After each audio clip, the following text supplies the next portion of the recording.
Hi అండి, welcome to all in one Karunasri. మాదైతే ఈరోజు వచ్చేసి దోశ. అందరూ పూజలు పునస్కారాలు చేసుకుంటే ఉపవాసాలు ఉంటే మేము మాత్రం టిఫిన్ చేసుకొని తింటున్నాం. నేనైతే కాదండి, మా ఆయనకు మాత్రం పోసి ఇచ్చిన. ఇక దోశ పోసేసి చట్నీ పెట్టేసి మేము ఒక స్పెషల్ టీ పెట్టించిన. బూస్ట్ ముందు పౌడర్ వేసేసి తర్వాత కొంచెం టీ పొడి పోసి దాంట్లో టీ పోసేస్తే బూస్ట్ చాయ్ అవుతుంది. ఒకసారి టేస్ట్ చేయకుంటే టేస్ట్ చేయండి. చూసిరా మీకు మంటలు ఇట్లా వెళ్తాయా? నేనైతే వాటర్ చల్లి ఇట్లా తుడుద్దాం అనేసరికి మంటలు వెళ్ళింది. నాకైతే మస్తు భయమైంది. ఇంకా మా ఆయనకి టీ పెట్టి చేసిన ఆఫీస్కి వెళ్ళిపోయారు. తినేసి ఎట్లా ఉందంటే ఎట్లా యాక్షన్ చేస్తాడు చూడండి. ఎప్పుడైతే మామూలుగా తింటాడు ఇంతే చిన్న పీస్ తీసుకొని ఇట్లా సైగలు చేస్తూ ఉంటాడు. ఇక నాకైతే కోపం వస్తుంది. ఇక గట్టిగా అరిసిన కానీ ఇక మీకు చూపియలే.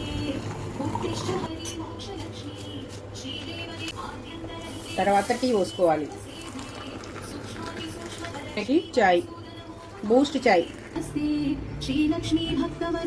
ఎట్టుంది?